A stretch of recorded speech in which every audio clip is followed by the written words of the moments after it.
Hello everyone, and welcome back to your daily government and financial news update.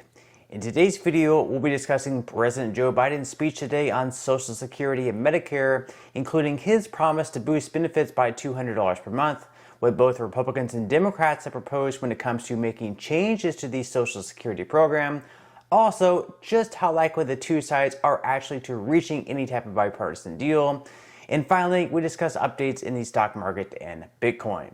Now, as always, I am definitely interested in hearing your thoughts on everything, and I wanted to quickly thank everyone for giving my videos likes and sharing them, as that certainly helps push these videos out to other people like you. Okay, so President Joe Biden will be visiting Fort Lauderdale today to discuss both Medicare and Social Security. With both these programs facing major solvency issues over the next 10 to 13 years, it is expected that he's going to put his plan forward, if he even has one at this point, on what changes should be made. When running for president, he promised that he would raise Social Security benefits by $200 per month during the pandemic, something that never actually ended up happening. And now that he's announced that the pandemic is over, it's likely that he won't continue to push for the $200 increase, despite there already being a bill out there that would actually make that happen. So in June of this year, Senators Peter DeFazio and Bernie Sanders introduced the Social Security Expansion Act, which would increase benefits by $200 per month, as well as extend the solvency of the trust fund by 75 years. In addition to that, they would also change the way in which the cost of living adjustment is calculated over to the Consumer Price Index for the elderly, rather than using the CPIW. So as I mentioned earlier, even though President Biden supported raising Social Security payments by $200 per month during the pandemic and never got it done, since he's been in office, we really haven't seen that much of a push from him. Instead, he's now pushing a slimmed down version, and so in his current plan, there would be 4 major changes made. The first being is that he would increase payroll taxation, and so right now, anyone earning up to $147,000 per year has to pay 6.2% in FICA taxes, and your employer will then match the other 6.2%. If you're self-employed, you would have to pay the full 12.4% on the first $147,000 that you earn per year. If you earn $1 million per year, you're still only being taxed on $147,000.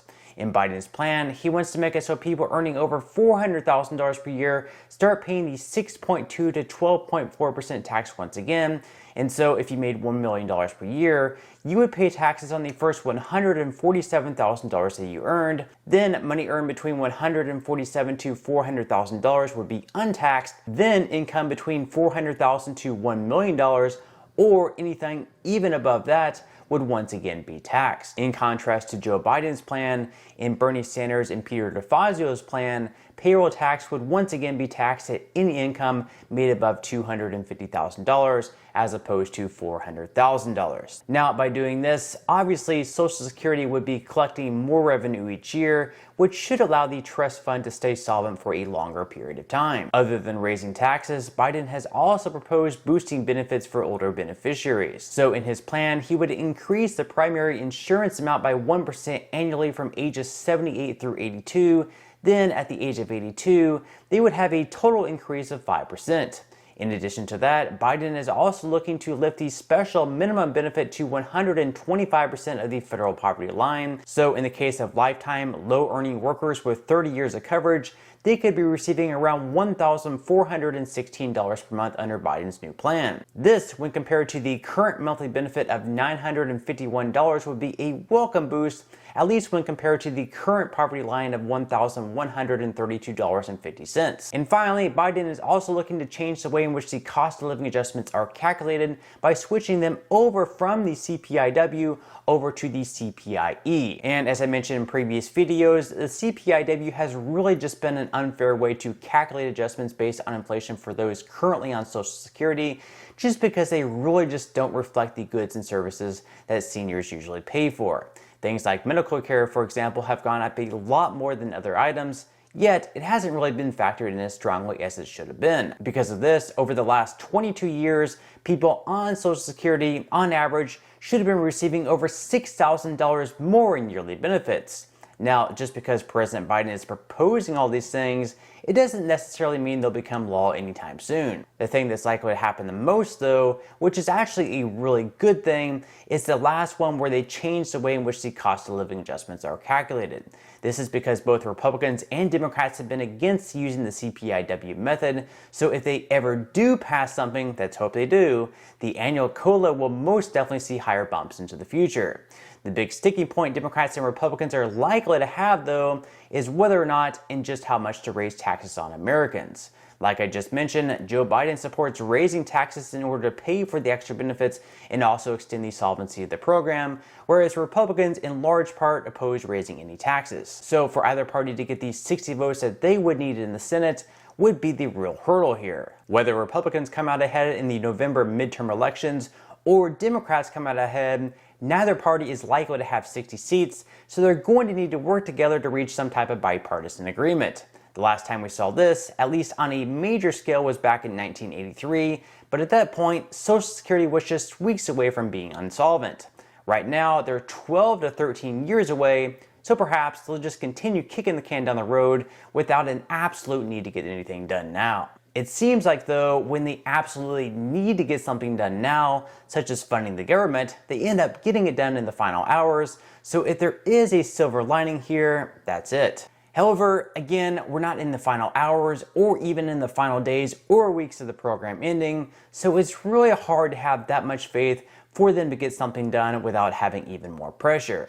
Now, Republicans have mentioned that perhaps wealthier Americans should receive less Social Security at retirement and that we should raise the retirement age to help account for Americans living for a longer period of time.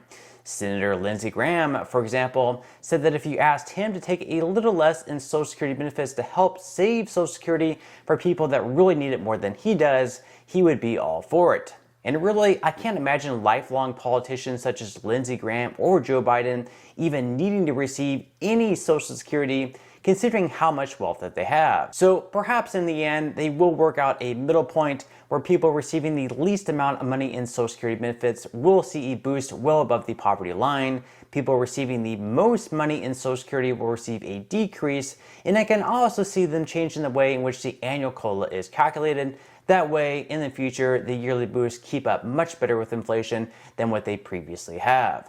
The good thing is, again, keeping Social Security around for the most part is a bipartisan issue. Both Republicans and Democrats are for it. The bad thing is, it's hard to see them having that much motivation to work anything out on a bipartisan basis, at least until the trust fund gets a lot closer to running out than 12 to 13 years. Let's think weeks, days, perhaps months, or maybe just a couple of years. I really hope that I'm wrong here, though, and I hope that they prove me wrong and they do work something out soon, but I am definitely curious what all of you guys think.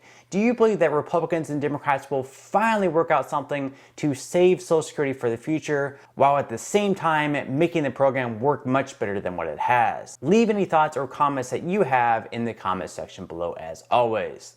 Now, moving into some money news, where stocks once again fell to open the week on Monday, with the S&P 500 falling by 1.03%, the Dow Jones in the red by 1.11%, and the Nasdaq down by 0.60%.